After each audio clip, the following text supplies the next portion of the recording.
একদিন আমি মাদারীপুর শরীয়তপুর ওই পদ্মা সেতুর ওই পারে ওইখানে মাহফিল করে রাত্রে আসতেছিলাম। অনেক সময় যাওয়া হয়, তো রাতের প্রায় 2:30-3টা বাজে। পদ্মা সেতু পার হয়ে এই পারে আইসা রাত বাজে গেছে। তো আমার ড্রাইভার থামছে একটা স্টল, চা দোকান, 5-6টা চা দোকান এখানে রাস্তার পাশে, এখানে দাঁড়াইছে চা খাইব হইতে। ড্রাইভার মাঝখানে মাঝখানে কি খায়? চা খায়। রাত্রে যেহেতু গাড়ি চালায় দূর পাল্লায়, তো আমি থামছি। আরে ওই জায়গাটার মধ্যে এই রাতের 3টা বাজে আপনার চা দোকানগুলোর পাশে একটা খোলা জায়গা আছে, ওই ড্রেজার দিয়া মাটি ভরাট করছে আর কি, বিশাল এরিয়া। এখানে দেখলাম প্রায় ওই সময় রাতের 2টা-2:30টা বাজে, কমপক্ষ 200 মোটরসাইকেল এখানে। প্রতিটার মধ্যে একটা একটা যুবক ছেলে আছে, আর অধিকাংশটার মধ্যেই একটা একটা মেয়ে আছে।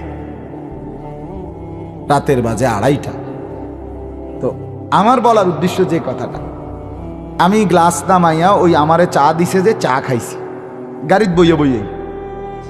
এই টাইমে আমি আপনার শুনতেছি মানে এই ছেলেগুলো, এই যে মেয়ে আছে ছেলে আছে, কথাবার্তা বলতেছে, চিৎকার চেঁচামেচি, অথচ রাত অনেক। কথা যে কইতেছে এরা, মানে আমি শুধু এমনি শুনছি আর কি কয় ছেলে, মানে এত বিশ্রী, এত নোংরা কথা। কোনো মানুষের বাচ্চা তো পরের কথা, কুত্তা ছাও এমন কথা কইতে। কোন কুত্তা এত নিকৃষ্ট কথা বলতে পারে, এত হিংস্র, অথচ এরা মানুষের বাচ্চা, এদের মা কই বাবা কে? আমি আফসোস লাগে। আহারে, মানুষের বাচ্চা কেমনে এত নিকৃষ্ট কথা বলে, মানে এগুলো উচ্চারণ করার মতো কোনো কথা না, এমন বাজে নোংরা কথা। আপনারা জানেন না মুরব্বীরা, আপনাদের মহল্লার এই সমবয়সী ছেলেগুলো কি কয় কি করে, আপনারা পাগল হয়ে যাবেন। এরা যে আড্ডা দেয়, আড্ডার মধ্যে দেশ, জাতি, সমাজ, নিজের ভবিষ্যৎ, নিজের কল্যাণের কোনো কিছু এই নিয়ে কোনো কথা নেই।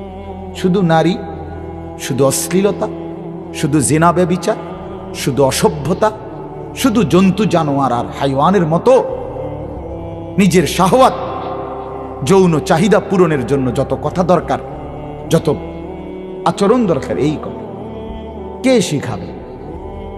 কিচ্ছু না। যাও কিছু শিখতো, তাও যেন আর না শিখে, তার সব ব্যবস্থা হয়ে গেছে।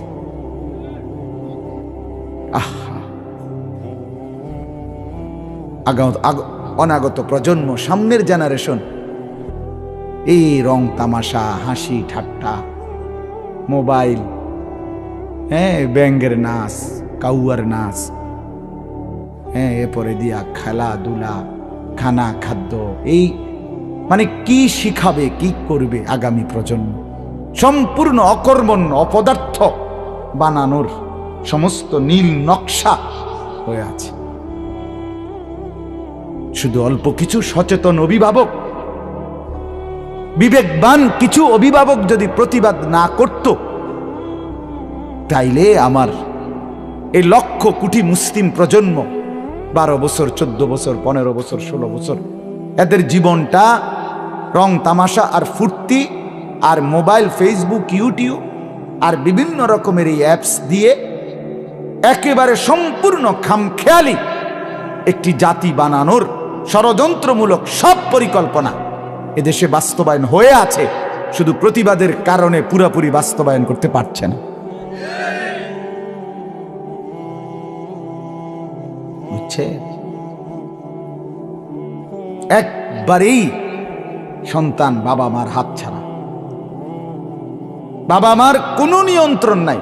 বাবা মা যেন ভয়ে আতঙ্কে শুধু কেবল টাকাগুলো দিয়ে যাচ্ছে, নাইলে গাদ্দার যে চেহারা, চুলের যে চেহারা, সুরুত, মাস্তান সাঁদাবাজের মতো মা বাপরে তো গলা টিপ্পা ধরবে। কারণ এক ওয়াক্ত নামাজ পড়ে না যেই ছেলেটা, এই জানোয়ারের ভিতরে তো কোনো মনুষ্যত্ব নাই। এক বেলা যে পেশাব করে পানি লয় না, এই জানোয়ারের সাথে তো কুত্তার লগে কোনো পার্থক্য নেই। বরঞ্চ ওই কুত্তা যদি নাও কামড়ায়, এই কুত্তা কামড়াবে। এই কুত্তা ঠিকই ঘর ভাঙ্গা লাগবে, এই জানোয়ার ঠিকই তার মা বাবারে চোখ রাঙ্গায় ধরবে।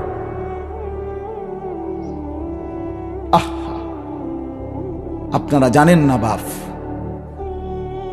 আপনাদের সন্তানদেরকে চিরতরে পঙ্গু অচল করে দেওয়ার জন্য এটা রাজনীতি না,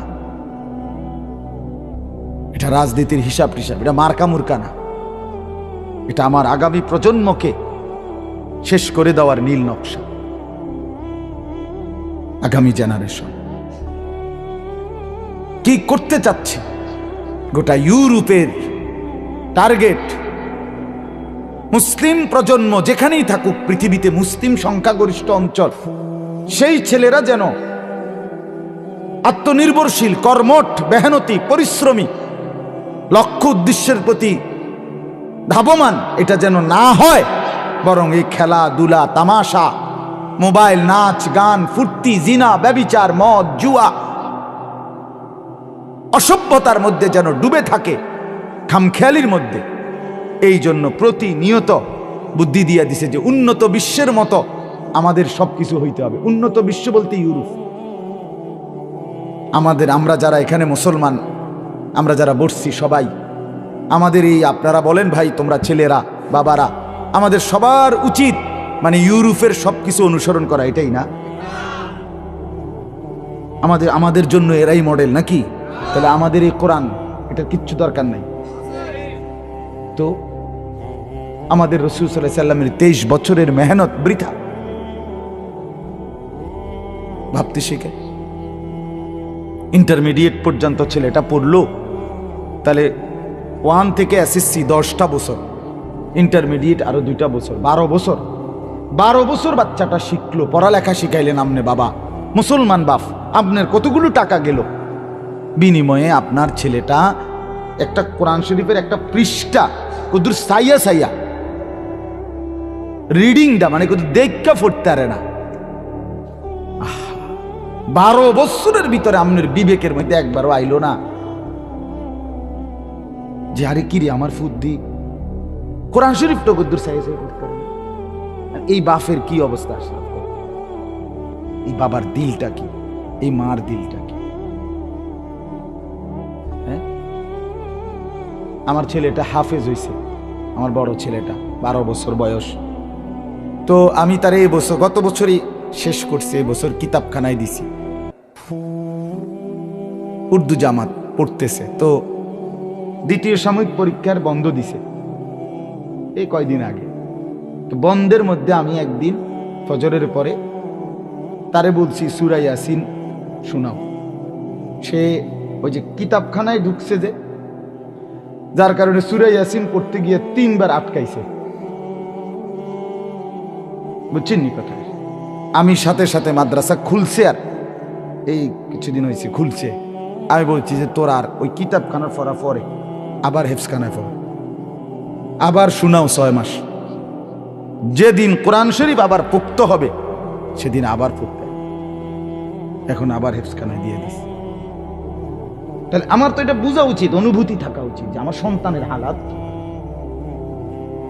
কি। ও বাপ, আমনের ছেলেটা 12 বছর, 14 বছর, 16 বছর, এক ওয়াক্ত নামাজ পড়ে না। আপনি চোখে দেখেন, আপনি এটা বুঝেন না কেন? আমি এটাই বুঝি না, আমার মাথার ধরে। আরে তুই বেটা কি ছেলে মানুষ করতেছেন আপনি? আমনের মেয়েটা 16 বছরের প্রাপ্তবয়স্ক, 16 বছরের মেয়েটা সে প্রাপ্তবয়স্ক না? কথা বলেন না কেন? 14 বছরের মেয়েটা প্রাপ্তবয়স্ক না? তাইলে এই মেয়েটা যে এইভাবে রঙ্গে ঢঙ্গে সাজ্জা, এতটি মেকআপ পাউডার লাগাইয়া 8-7 কাপড় করে হাস্যরসে যে বাহিরে যাইতেছে, আপনি বাপ, আপনার মাথায় এতটুকু বিবেক নাই মায়ের বাবার যে আমার মেয়েটা কারে দেখাইতে যাইতেছে? আমার মেয়েটাকে যারা দেখবে, রাস্তার যেই লম্পট খারাইয়া মতে যেই অসভ্য যুবক, ওই জানোয়ার আমার মেয়েটাকে নিয়ে কি কল্পনা করবে যে আল্লাহ এই মেয়েটারে রাবেয়া বস্রী বানায় দেন। এটা ফোলাটা দোয়া করবো, ঠিক না? হাসি দিয়া উড়াই দিয়েন না, হাসি দিয়া উড়াই দিয়েন না বাপ। বললাম না, প্রজন্মকে হেসে খেলে পড়বে, কোনো পরীক্ষা লাগবে না, এমনি সব কিছু বানাবে নিজে। মেয়েটা নিজেই স্কুলে খাটের মধ্যে বসে দেখাবে এভাবে ঘুমায়, এবার উঠতে দেখাবে এভাবে জাগে। কারণ এর আগে মানুষ সব ঘুম গেছে না, এই প্রথম হাতে কলমে ঘুমাবে, বুঝেন না? হাত্তা ইদা জাআ আহাদাহুমুল মাউত ক্বালা রাব্বিরজিউন। রব্বুল আলামিন বলেন, আমার নাফরমান বান্দা, পাপী বান্দা, তার সামনে যখন মৃত্যু এসে উপস্থিত হবে, তাফসীরের মধ্যে লিখছে মানে মালাকুল মউত এসে দাঁড়াবে। ক্বালা রাব্বিরজিউন, প্রতিটা নাফরমান পাপী তখন বলবে, আল্লাহ আমাকে একটু সময়ের জন্য দুনিয়ায় ফেরত দেন। মালাকুল মউত আজরাইলকে চলে যেতে বলেন, আল্লাহ আমারে একটু সুযোগ দেন, অল্প সময়ের জন্য দুনিয়ায় থাকতে দেন। লাআল্লি আমালু সালিহান ফীমা তারাকতু। কেন?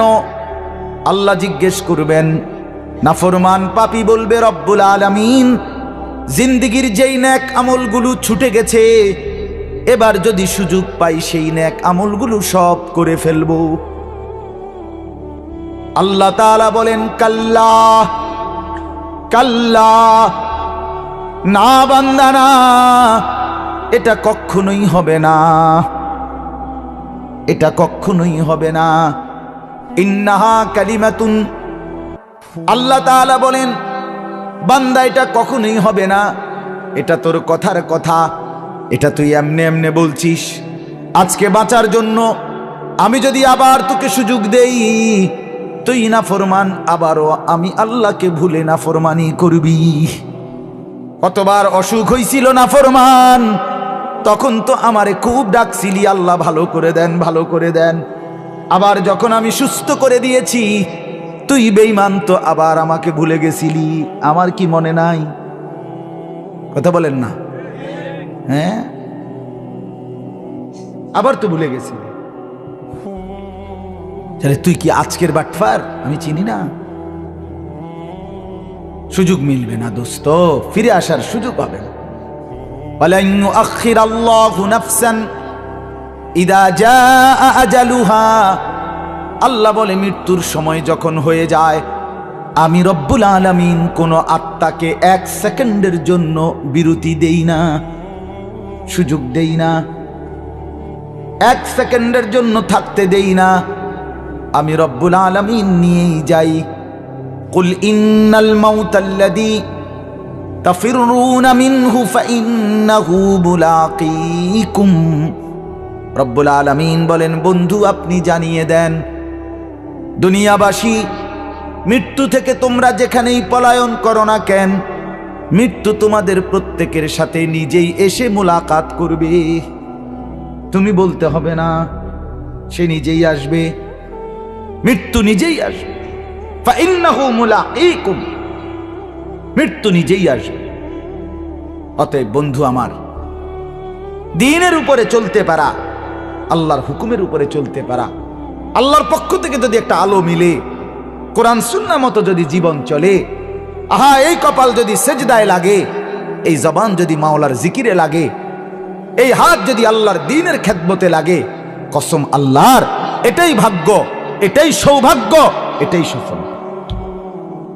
শুধুই ভাত মাছ চাল ডাল, শুধুই বউ বাচ্চা, শুধুই যৌন স্বাধীনতা, শুধুই ঘুম আহার নিদ্রা, এটুকুর নাম মুসলমানের জিন্দিগি না। এ জন্তু জানোয়ারের জিন্দিগি হইতে পারে, কাফের মুশরিকের জীবন হইতে পারে, মুমিনের জীবন এটা বলে না, মুমিনের জীবন এটা বলে না।